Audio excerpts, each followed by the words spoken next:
And thank you. Please go ahead, call the case. Good afternoon, Your Honors. The matter before the court this afternoon is a case entitled Aerie Point Holdings LLC v. Vorsteveld Farm LLC, case number 23 AP 326. Representing the appellant, Vorsteveld Farm LLC, is Claudine Safar. Representing the appellee, Aerie Point Holdings LLC, from Merrill Ben. Thanks. Thanks a lot, counsel. Come on up, please. And if you would start by introducing yourself and your client.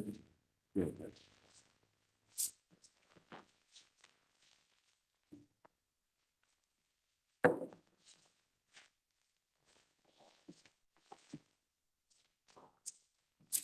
Good afternoon. May it please the court. My name is Claudine Safar. I'm here to represent the Vorsteveld Farm in the matter before the court. Thank you. Your Honors, the trial court in this matter abused its discretion by failing to grant the appellants a hearing in the underlying 60B motion. The court's failure to grant this hearing was an abuse of discretion because the 60B motion that was presented to the trial court was neither frivolous nor totally lacking in merit. That is the standard by which the trial court should have judged our motion and failed to do so. Instead, the trial court imposed an incorrect standard by looking at the case law in the Sandgate case and incorrectly relying on paragraph 12 of the Sandgate School District case. In paragraph 12, which the court cited in that case, in Sandgate, this court stated that hearings are preferred in Rule 60B motions. In this case, the court entirely failed to grant what is preferred by this court, a hearing in the 60B case. Such hearings are at the discretion of the trial court only when they are unnecessary, where the grounds on the motion are frivolous and totally lacking in merit. In this case, that was not at all the case. One thing we've held in other cases is that the court's decision not to hold a hearing has to be judged in light of whether there is prejudice to the party who's requesting the hearing. And you didn't address that in your brief, so I'm wondering what you have to say about that. Well, Your Honor, it would be absolutely prejudicial not to hold a hearing because our motion, our 60B motion, was largely premised on the testimony that was going to be presented at that hearing of the experts. And there were two expert affidavits which were presented with our motion. And without the ability to really allow those experts to testify and explain, there's just no possible way in a 60B motion and an affidavit, which we believe we supported with ample evidence, to be able to really flush out all of the reasons in a case as complicated as this for why, first and foremost, my client has no way of complying with this injunction. It's simply so far overreaching and just impossible to comply with for a couple of reasons. That could not be ascertained through the affidavits. It's just not possible to do that. And so by not holding a hearing, there's absolute prejudice to the farm because we didn't have the opportunity to sit our experts on the stand, to be able to have them explain to the court in great detail why it is that this is just scientifically impossible, why the court has just given us a charge that is just so burdensome and oppressive that it's just simply impossible to comply with. So it is very prejudicial to the farm, and I'll leave it at that. I guess there's just without that opportunity, the court didn't have the necessary evidence before it to be able to properly assess the 60B. Counsel, if I might, Yes. if what you say is correct about the scope of this injunction and it being overly broad and oppressive and so forth, why wasn't there an appeal? Well, Your Honor, with all due respect, we tried to appeal that. There was an issue with our prior appeal. And as this court may recall, we did attempt to appeal that prior motion. This court ruled that we were not eligible to appeal and that we appealed too late. And I don't want to belabor this oral argument with why that happened. As the court may recall, there were two decisions that came out. There was an entry order, and then there was this injunction, which came in the same email. One of those, the entry order said, we're going to issue an injunction in the future after Safar complies with this request 2 weeks later to produce post-trial discovery to the other side, and then we'll issue an injunction. So when we read these two things together, we didn't think we needed to appeal because there were still we didn't think it complied with the final judgment rule because the court was asking us to do more stuff. It was asking us to submit documents, which we did, and we submitted those documents to the court within that appeal period. At no point in time did the court then say, wait a minute, you didn't need to give us this. This was just an exchange of information. This is a final determination. You need to, if you want to appeal this, the court accepted the documents.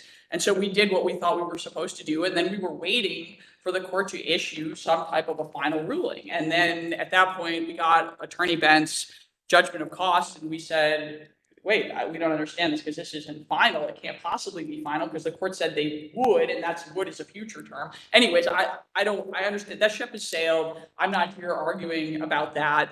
But so what we did is we looked at, okay, how are we going to comply with this? Now that we're stuck with this, what are we going to do? And the farm went and hired its experts to look at this injunction and to try to comply. And it made several efforts to try to comply. It looked at possibly extending a pipe. How do we get all of this water off of over 300 acres of land? What do we do with all of this water, which originated? So we're not, I just want to remind the court, we're not manufacturing water. This is all water that originates on our client's property. So we're not generating water. So what do we do with all of this water from 300 acres, which is now being drained through tile drains, which are a required agricultural practice by our Agency of Agriculture? So we're doing what they're asking us to do. We're implementing innovative farm practices according to these RAPs. And now we can't send that water where it normally went, through 2 or 3 stream channels that naturally flowed off of our client's property, went through culverts under the road, and flowed across the Aerie Point land into Lake Champlain. So the court told us we can no longer send any of the water that comes through those tile drains into the stream channels and under those culverts. So now we have to figure out where do we put this water? What are we going to do with this? So the engineers started to scratch their heads and said, maybe we can pipe it somewhere. But we can't do that because the TMDL says you can't have a district. But that drainage system was put in after Aerie Point occupied its land. Yes, but it shouldn't matter, Your Honor. And this gets to the point of where the law has changed. And the law has changed because there has been an amendment to 6 VSA 480210, which is the definition of agriculture. Right, so it provides that using drainage systems is an agricultural practice, but that has nothing to do with the attacking the presumption of there not being a nuisance, because the court isn't telling you that you can't use drainage ditches. The court is telling you you can't flow the surplus water onto Aerie Point land. Oh, well. And let me just say, and also that if it's a practice that started after the landowner next door, Aerie Point, came into being, then that also doesn't satisfy the presumption. Well, so I would respectfully disagree on 2 counts, Your Honor. First of all, the expanded definition of agricultural activity that is in 480210 now includes the expansion of farming practices or agricultural activities on a farm, or a change or conversion of farming practices or agricultural activities to other farming practices. And it talks about the management, storage, transportation, utilization of farm byproducts, including manure and agricultural waste, subsurface drainage of farm fields, including irrigation and drainage systems. So those changes exist in B, F, K, and L. So all of those would say that tile drains and expansions are all part of agriculture. And agriculture, as it applies, is entitled to the benefit of the right to farm law. So how can we say that if agricultural activities in and of themselves include tile drains and expansions, but yet we're going to say that because you've done these innovative things and expanded and used tile drains, you are now not subject to the benefit of the presumption because you've done the very things that are part of agriculture in the first place? It's a circular argument, Your Honor, right? So we can't say this is part of agriculture, but yet if you do the things that are part of agriculture, you somehow lose the benefit of the right of the presumption. Then how do you explain condition C, that the presumption is overcome if there's a significant change in the procedures after the neighbor moves to the adjoining premises. I explain that by the fact that I don't think that the folks that drafted the legislation and the changes did as good of a job as they could have done, respectfully. But we have to read it as it's written. Yeah, and so I think you also have to, I will take one step back, which is that this is a change in the law. And so what we're arguing about here as to whether this is a sufficient change in the law to get us all the way through to the 60B is different from what the court should have done, which is have a hearing on this issue where I could have presented these arguments to the court. At the very least, I didn't even get that far. I couldn't even present these arguments, but I would submit that this was enough. This was enough because this is part of agriculture now. It contemplates changes. And the reason that we're contemplating changes, Your Honor, is because agriculture is a moving target, right? We have to allow our farms to expand and get beyond that. I see that I'm ducking into my rebuttal time, but most importantly, we had 3 reasons why there were changes here that the court needed to hear. This is a matter of equity. The court had the ability to modify its injunction. We had this wetland project that is now being mandated by EPA, which was also a change.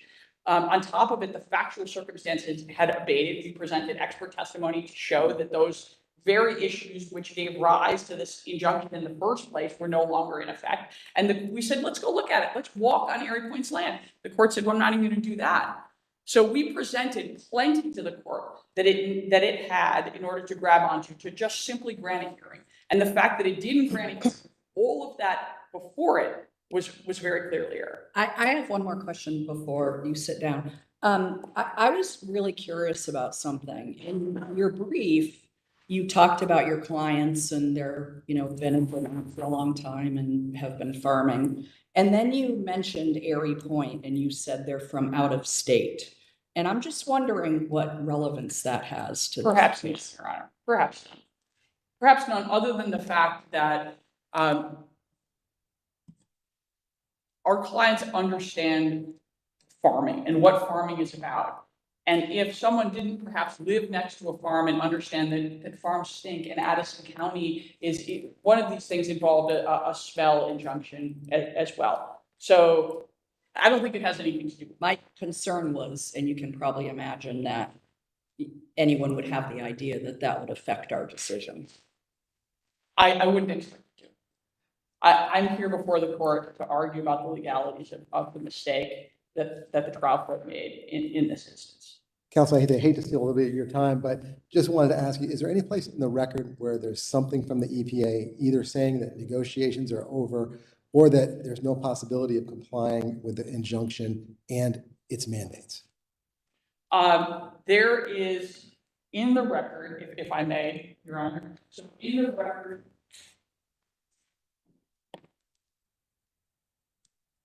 Appeal Volume 1, so there are affidavits both by Dory Barton and by Mark Bannon, but at Appeal Volume 119 is a letter from EPA which talks about the ongoing negotiations. Because at the time that the court's order came into effect, there was simply an investigation with EPA. They were investigating whether or not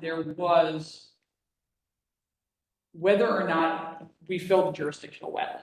Now, we don't concede that we did. We believe this was under the jurisdiction of the state, and the state wetlands office said, we don't have any issue here because this is agriculture and we don't have anything to say about it. The EPA stepped in and said, wait, we think this is our jurisdiction. We said, we're not going to argue about it, but they asked for documents, so we provided them those documents. And we've since decided that we would rather just work with EPA. This letter at 119 of the appeal volume describes what the EPA was still looking for in our wetland project at the time that we were, this is August 11, 2023. And so that we submitted that as evidence to say, look, they had a project proposal. They told us in order to approve this project proposal, we still need some more stuff from you. And we were in the process of working that out. As I stand here today, that project has been approved by EPA. So we are now simply negotiating the settlement agreement. I'm waiting for a draft settlement agreement. So that's where it stood at the time, which is what we gave to the court to explain. And Dory Barton's affidavit explained that she was The EPA alleged that Vorsteveld Farm filled the wetland. I visited the Vorsteveld Farm. She discusses in her affidavit, I've participated in developing a sexual mitigation plan to address EPA's allegations. So that is all contained and was before the court. Does that answer your question? Yes, thanks. Thank you. Okay, we'll hear from counsel for the appellee, please. When you can, come on up. Introduce yourself and your client and then. Thank you and good afternoon, Your Honor. My name is Meryl Bent and I represent the appellee in this matter, Aerie Holdings LLC. And may it please the court. There's only one question for the court in today's appeal, which is whether the trial court abused its discretion in denying defendants' 60B motion. Whether to hold a hearing and whether to grant a 60B motion is always in the trial court's discretion, and it must be upheld unless there is clear and affirmative showing of an abuse of that discretion. A Rule 60B motion provides relief only in extraordinary circumstances. Plaintiffs, parties, and the courts should not be burdened with a defendant's continued efforts to relieve itself from the effect of a final judgment order unless the movement can actually articulate how it could satisfy its burden. And even a hearing on a 60B motion does constitute some level of burden on the parties and on the courts. It's not mandatory.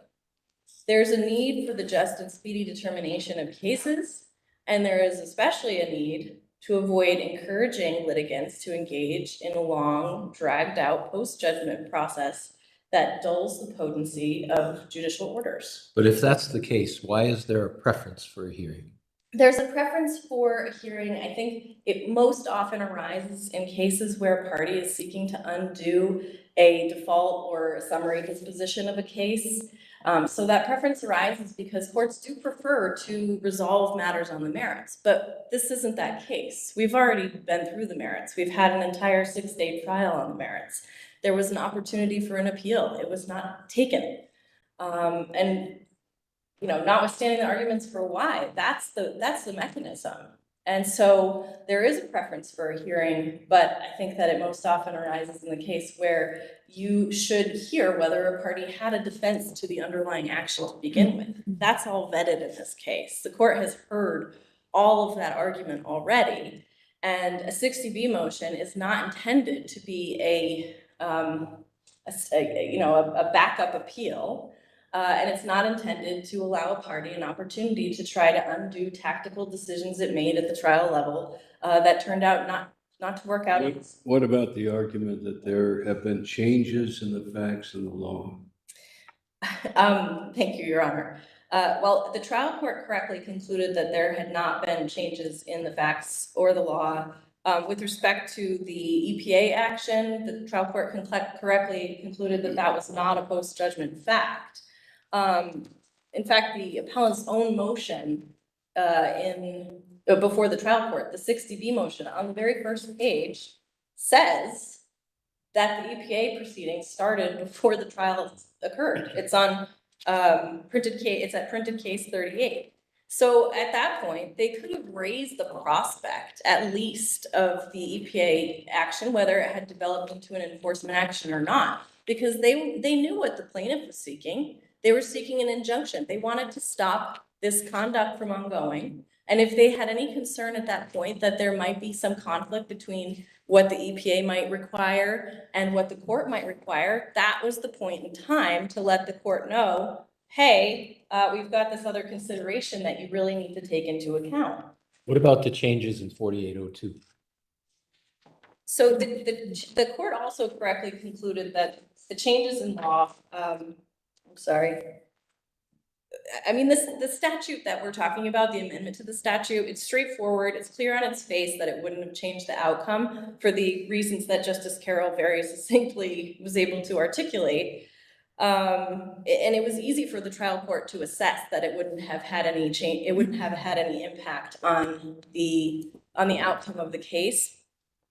And in fact, if you look at the briefs on appeal, it really is largely an impermissible attack on the court's underlying merits decision and whether it was right or wrong in its conclusions on which of the preconditions were satisfied and which were not. 6 VSA 4818 expressly incorporates the limitations and says the limitations to the application of 12 VSA 5753 still apply. So you still have to go through and engage with that process of determining whether all the preconditions are satisfied.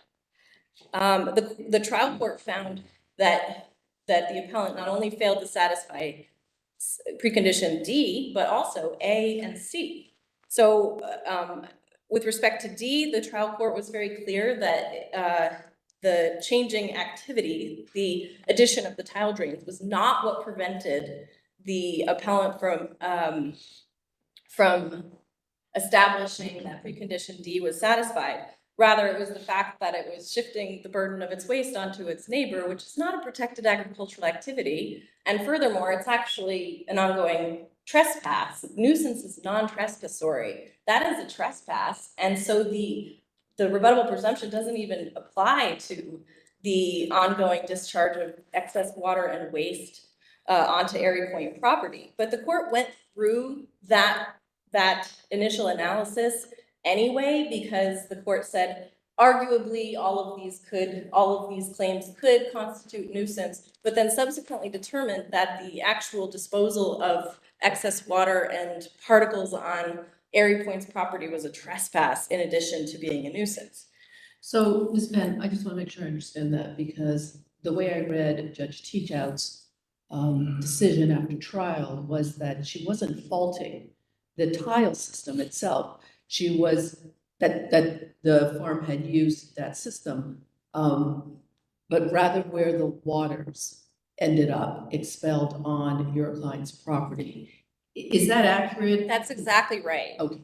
You have it exactly right. It's not the tile drain system. It's not the installation of the tile drain system. It's not even the fact that it changes the flow of water. It's the fact that you don't do what you need to do with that water within your own boundaries. You can't export your burden and your cost and externalize your cost on your neighbor. That's what the trial court concluded on that point. The court also concluded. So let me ask you this question. Sure. Can that be separated? Can the fact of where the water ends up be separated from? That's a challenge in this case, Your Yeah. Honor, but that is why the trial court's decision didn't say exactly how they needed to handle that excess water. They said, you've increased the flow of water. You need to figure out a way to dissipate that water between point A, which is the discharge points of all the tile drains, and point B, which is the boundary line that the court identified, which is the ditch, because ultimately that water from the ditch runs onto Aerie Point land. And the court was focused on the excess water, as Justice Carroll acknowledged. It's the surplus water. It's not the fact that water continues to flow downhill. So let me ask you another question now, Sure. as we're going down this road. Is that then sufficient for a hearing? As to separating the water where that ends up from? So do you understand my question? I'm not sure I do, Okay, Your Honor. all right. So I think you identified that the court didn't address, like can you separate the water out that's discharged from that tile system, right? You can't, and the court didn't want to address where it ended up, except that it was wrong, that it ended up on Aerie Point's property. So if that is one of the claims raised in the 60B motion, is that enough for a hearing? I don't think that it was one of the claims raised in the Oh, I thought it 60B was. motion, but I think if it had been, it would have also been an appropriate target for a direct appeal, and that's where it should have been directed. This is not a substitute appeal, and that's not an appropriate use of the 60B motion, and so no, it wouldn't have been adequate to satisfy the burden that the appellant would have had to for an entitlement to a hearing.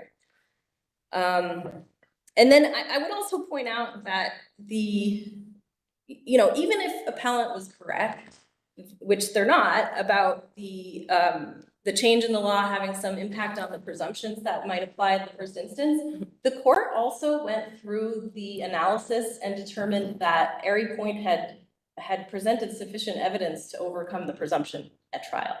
So even if the presumption were to apply, it doesn't change the fact that there was evidence sufficient to overcome the presumption, so the court should proceed to analyze the case under the law of nuisance and trespass, which is exactly what it did. Is it clear in your argument here that the trial court on the injunction language was talking only about the excess water? I think that's clear from the trial court's order, was that the concern was the excess water from the tile drains and the sedimentation and the additional agricultural waste that was flowing through along with the water. So it's, I mean, excess as opposed to the water that is natural. The court's goal and the court's decision made it clear that the idea was this needs to be returned to a more natural state. Not that all water flows need to be stopped. But is that reflected in the language of the injunction itself? Yes, because it refers to the water from the water generated by the discharge tiles, not the water that is natural surface water and not the water that is otherwise infiltrates into the ground and goes through those pipes. Counsel, you filed a supplemental printed case, and I'm wondering what role you think those materials can or could play in this appeal. You know, I don't, the printed case rule came back into play recently, and I have to say I haven't, I know I looked at the rule before I filed it, but I don't remember, I don't even remember. Well, more substantively, do you think we can look at those materials, and if so, to what end? I do think you can look at those materials, particularly because they're actually part of the record in this case, and I think the court can take judicial notice of the filings with the trial court in any event. It's only a motion that was filed with the trial court, as well as the court's decision on the contempt after the contempt hearing. So just to conclude, the trial courts must be able to exercise their discretion to decline to hold a hearing on a 60B motion where the movement has failed to show that it could meet its burden, even with the evidence that it proffers, or where the conclusions it presents are unreasonable. Finality of judgments is important, and this litigation must come to an end. The trial court appropriately exercised its discretion in this case. It issued a well-reasoned decision, and its decision should be affirmed on appeal. Okay, thank you very much. And how much time does the appellant have, please? Appellant has 40 seconds remaining. Okay.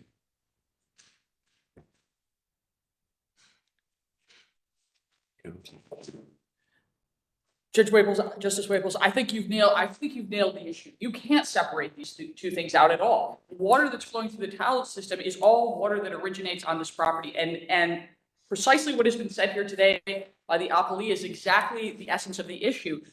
This injunction deals with all water, not just excess water. So perhaps this is why we need guidance, and this is why we're in this situation in the first place, is because what the court has asked us to do is to get rid of all water, not just excess water. What is that excess water? What's the metric? We don't have a metric beforehand. We don't have a metric afterwards.